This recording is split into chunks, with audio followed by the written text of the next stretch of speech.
Hola, soy Nancy Castillo y el capítulo de Relato Nacional de hoy está dedicado al humor. No al humorismo ni a los humoristas, sino al sentido del humor necesario para enriquecer la vida. Esta es la historia de 3 amigos que hace más de 40 años inventaron algo de qué reírse. Lo singular es que estos amigos no eran personas cualesquiera. Se trata de serios académicos de la Escuela de Derecho de la Universidad de Valparaíso. Uno de ellos, con los años, incluso se transformó en Premio Nacional de Ciencias Sociales. Ningún título ni cargo alejó a Agustín Esquella, Ítalo Paolinelli y Raúl Tavolari de inventar a un personaje al que le dieron vida por décadas, al que citaron en formales charlas académicas y al que lograron traspasar a una segunda generación. Todo por el gusto de pasarlo bien.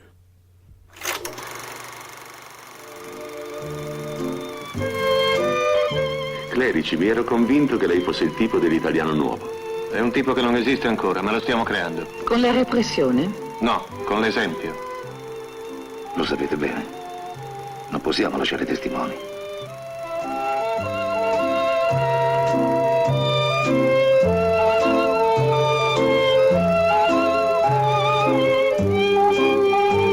Sei un verme. Un fascista, una spia. Mi fai schifo. In fondo che cosa ho fatto? Il mio dovere. Es mediados de los años 70. Estamos en un cine de la porteña ciudad de Valparaíso, en Chile. Desde hace pocos años, Agustín Esquella y Raúl Tavolari son profesores en la Escuela de Derecho de la Universidad de esa ciudad. Una tarde, los amigos decidieron pasarla en el cine. Però, per non mettere quadri in sospetto, bisognerebbe giustificare questo viaggio. Potrei far coincidere il viaggio di nozze con la missione. La película es El Inconformista, del director Bernardo Bertolucci. Está ambientada en Roma y París de los años 30. En ella, el personaje principal, un fascista seguidor de Mussolini, recibe la orden de matar a su ex profesor de filosofía, al profesor Luca Quadri. Che effetto ti fa lavorare per l'opera? E non hai torturato? Sì. Non hai ucciso? Hai anche ucciso! Vattene! Franz! En Chile es plena dictadura pinochetista. Agustín Esquella y Tavolari son opositores al régimen militar. Los 2 amigos salen fascinados con el antifascista profesor Luca Quadri, su esposa Ana y el detestable asesino. Y sin tomar una decisión, ambos comienzan a devolverle la vida a Luca Quadri. Yo quedé, no sé por qué razón, muy pegado, muy pegado al nombre, Luca Quadri, lo encontraba muy sonoro, y a raíz de eso empecé a usar el nombre de Luca Quadri, refiriéndolo, por cierto, a la novela de Moravia y la película de Bertolucci. El que recuerda la historia es el Premio Nacional de Ciencias Sociales Agustín Esquella. Ahora se le suma el abogado Raúl Tavolari. Nosotros éramos bastante jóvenes, estábamos trabajando en la universidad. Teníamos de decano a Ítalo Paolinelli, que era muy amigo nuestro y con quien habíamos compartimos muchísimo. Y tenía un gran sentido del humor. Entonces había toda una cosa entre italiana, ¿no? Paolinelli, Esquella, Tavolari, en fin, y esto de Mussolini. Entonces el verso era que el fascismo habían matado al profesor a Luca Quadri, a la sua moglie Anna, ¿no? De ahí empezó la historia. Que en un momento, en complicidad con quien era el decano de esta facultad en ese momento, ya muerto, un gran decano, Ítalo Paolinelli, y un amigo y compañero de trabajo de mi misma generación, Raúl Tavolari, simplemente de una manera espontánea, no muy concertada inicialmente, empezamos a atribuirle juicios académicos importantes en el ámbito del derecho al profesor Luca Quadri. Juicios importantes en el ámbito académico. ¿Qué cosas le hacían decir ante doctas audiencias a este académico imaginario? Nunca le ponían citas de otros autores en boca de Quadri, asegura el intelectual Esquella.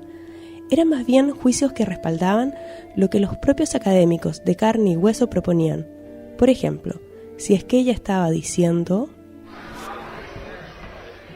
No hay que desdeñar a la democracia procedimental, a la democracia como una manera de tomar acuerdos, decisiones públicas, colectivas, con independencia de los contenidos de esas decisiones. No puedo dejar de mencionar que en esta misma posición ha estado por mucho tiempo el destacado profesor Luca Quadri, quien en el ámbito académico en el que él se desenvuelve ha hecho también un gran aporte. Raúl Tavolari recuerda que el juego entre los amigos fue subiendo de tono. Hasta que de pronto, ¿no?, surgió la idea de que había que rendirle verdadero homenaje a Quadri, y eso no podía hacerse de otra manera que mediante citas importantes. Un poco la idea era que mientras más elevado fuera el auditorio, más puntos merecía el tema. O sea, citarlo en la familia no tenía ningún sentido. El que logró el máximo puntaje en esos años, pues citó una frase del imaginario profesor Luca Quadri, fue el decano Paolinelli, como recuerda Agustín Esquella. El decano Italo Paolinelli, una autoridad universitaria y un hombre muy estimado, en discursos de inauguración del año académico, hizo citas, por supuesto inventadas, imaginarias, del profesor Quadri. Eran los años 80 y 90, Internet no existía. Era difícil que algún curioso descubriera que el profesor Luca Quadri solo vivía en las imaginaciones de Esquella, Paolinelli y Tavolari. Lo divertido es que no pocos colegas tomaban nota del nombre, tomaban notas de las citas que le atribuíamos a Quadri y nos preguntaban una y mil veces: ¿quién es el profesor Luca Quadri? ¿En qué universidad enseña? Hubo un profesor en particular que se obstinó hasta el extremo de transformar esto en una auténtica obsesión, porque literalmente nos perseguía pidiéndonos referencias de Quadri, y a todo lo más que nosotros llegamos, en esto sí concertadamente, es a responderle algo: mira, este es un jurista que no está ligado a ninguna institución académica europea, ciertamente es italiano, pero es una especie de Salinger del derecho. Un tipo oculto, un tipo que no se relaciona con nadie y al que nosotros, por vías muy azarosas e indirectas, hemos llegado a conocer parte de su pensamiento. De manera que la investigación que tú hagas sobre él seguramente va a ser muy inconducente. Y nos creyeron siempre.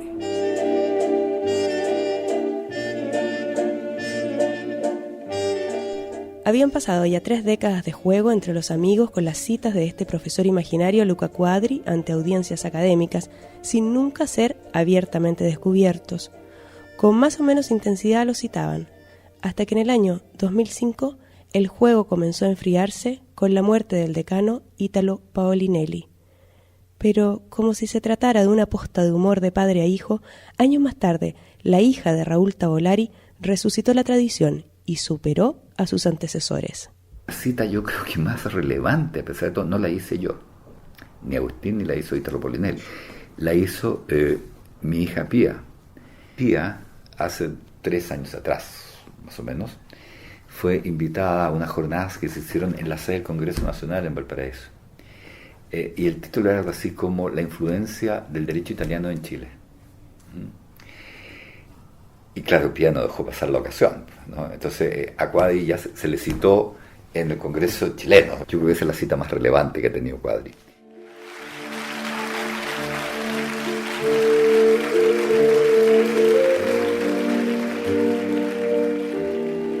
Ya superado los 70 años, Agustín Esquella explica por qué ha sido tan importante en su vida haber jugado con sus amigos como si hubiesen sido niños maldadosos que se ocultan de la profesora. Uno tiene que divertirse con lo que hace, y una manera de incluso hacer humor del trabajo académico. Era un juego, un absoluto juego.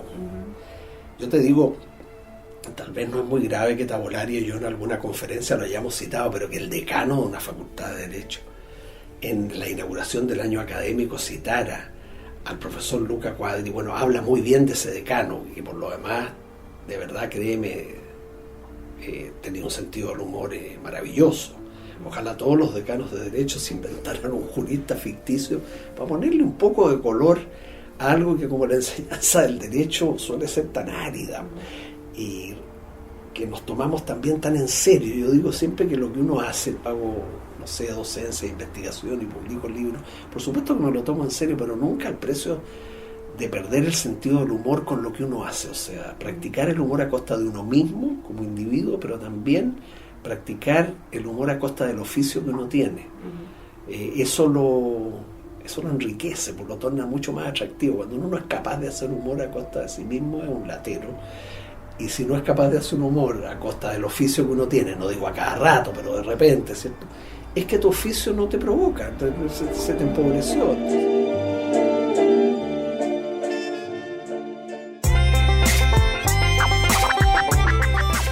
Ese fue el capítulo de Relato Nacional dedicado al sentido del humor.